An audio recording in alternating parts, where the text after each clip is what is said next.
Hi everyone and welcome back to Chelsea Fan TV. Welcome to Round the Corner. The show is back because pre-season is officially on. Chelsea drew to Wrexham 2-2 and now it's time to take on Celtic. Now, if you'd asked me a few years back, guys, pre-season was never really a big deal, but since we are basically restarting with another coach, another pre-season, I'm invested because new players settling in, players coming back from injury, a new style, a new set of management. It's quite intriguing, isn't it? I hope all of you guys are excited for the new season. Obviously Celtic, I've not watched us ever play against Celtic, so it's quite interesting to me as well. But I hope you guys have all been well, enjoying your summer, enjoying the tournaments, and are ready to settle back to club football. Obviously, it's been a while, so yeah, we're back, guys. We are back. We're going to talk a little bit about the Wrexham game. We'll look forward to the Celtic game and just talk about what impressed, what didn't. Now, as much as it's intriguing to see what has changed, who's playing, where they're playing, it's not really a big issue. If energy is low, if things seem to be coming together, something's are out of place, energy's low. Obviously, I think Chelsea had less time to prepare for the fixture against Wrexham. Wrexham looked to have more energy, they looked a lot more up for it, and I just think it's a case of players are coming back to full fitness. Some have been out playing for tournament, international football, and there's just been a lot of coming together, basically. For me, the most important thing in pre-season is for players who barely played for Chelsea last season to get some minutes under their belt, to get to know their other teammates and see who will settle where. So without further ado, let's get straight into it. Now, my thoughts on the Wrexham game, I thought the first half was a lot better than the second. I think that goes without say, really. I think we saw a very fresh faces as well, you know, in the likes of Marc Guiu, who I think that's how you pronounce his name because I watched the video of him saying it. I've been calling him Marc Guiu, but I think Guiu is the correct pronunciation. Now, I think he was full of energy. He was very persistent in pressing, trying to fight for every ball. Looked pretty good to me, and he's quite physical. He's a big guy, so I think that having a guy like that up front is pretty powerful. Again, not going to get overexcited for a player we've just seen once. And it kind of reminded me, though, in some ways of Nicholas Jackson. Pretty much same scenario, except I think Nicholas Jackson probably had a bit more game time in La Liga than Marc Guiu did, but equally, they both are playing in pre-season, obviously Jackson last season, like they want to fight for a place in the starting lineup. I don't think Marc Guiu wants to go and leave now. I think now that he's seen that he could be a first teamer competing with Nicholas Jackson for Chelsea this season is going to be a pretty big deal for him, and he's going to want to fight for a place. So what we saw, it's one game, but it seemed pretty decent, so impressed with him. I was particularly happy to see Christopher Nkunku back, another player which we expected to be pretty much our Cole Palmer last season, because I think we knew with the arrival in Christopher Nkunku and how long it took, the build-up of signing the player, him arriving to Chelsea, it was a pretty long anticipation, and then it was cut short because he was injured.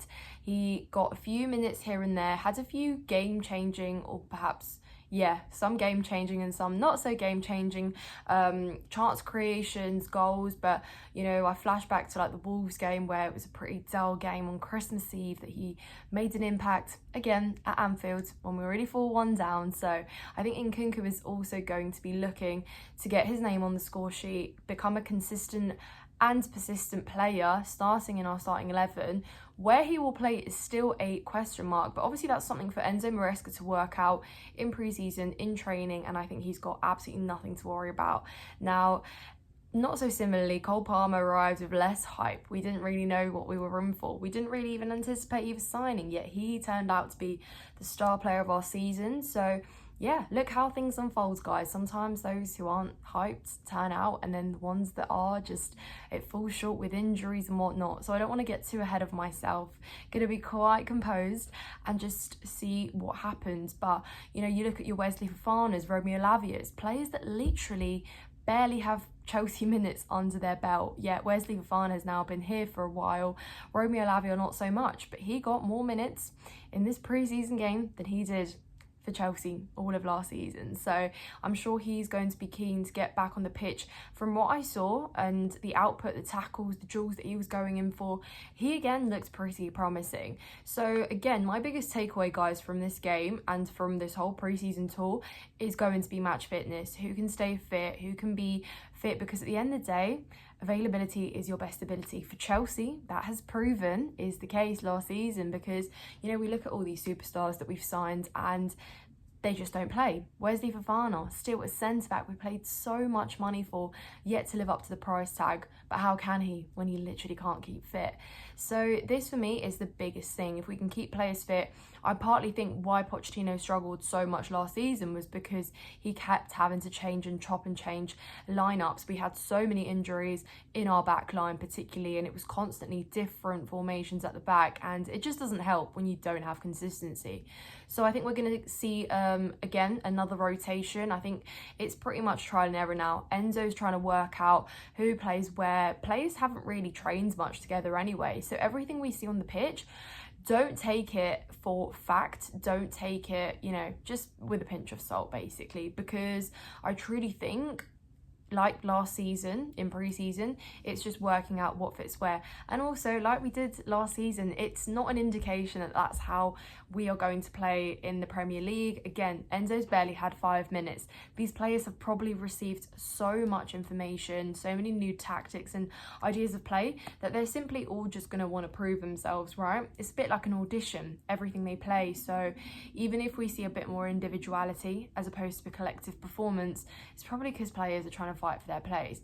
There's certain positions on the pitch that are going to become oversaturated. That's not a bad problem to have. It really, really isn't. So I'm excited to see, you know, if Marc Guiu plays, if we see Nicholas Jackson, excuse me, perhaps play tonight. Because again, Nicholas Jackson, he has earned and he has fought hard last season for us. You know, I've never questioned his efforts, perhaps his quality at times, but that's something he can just build on.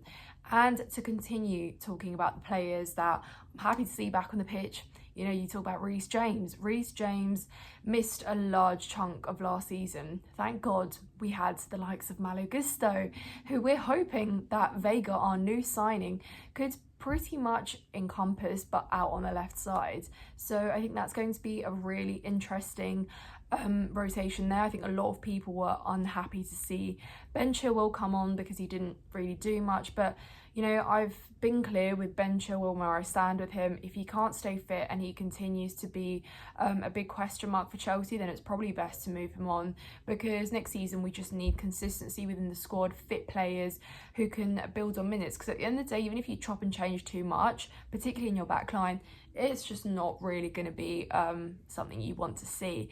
So again, I think Enzo's going to rotate again.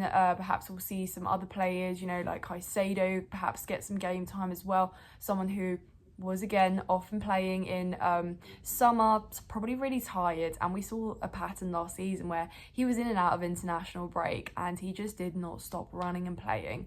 So yeah, guys, for me, biggest takeaway I'm taking is I hope players stay fit and play, and we can see already that, you know, the whole domination and possession based football, passing it around, but what we want to see now is with intention. Yeah, perhaps the scoreline wasn't great, guys, but again, it's a first pre-season game. I'm not going to be mad that we didn't thrash Wrexham 3-4-0. They seemed a lot more rested. They seemed more prepared. And at the end of the day, they don't have as many new faces as Chelsea do. So overall, feeling quite positive, excited, just keen to watch us play football again, really. But I'm keen to know your thoughts. So let me know in the comments down below, guys. If you're not subscribed to Chelsea Fan TV, subscribe now and like this video, and we will see you in the next one. Enjoy the game, Blues. Up the Chels.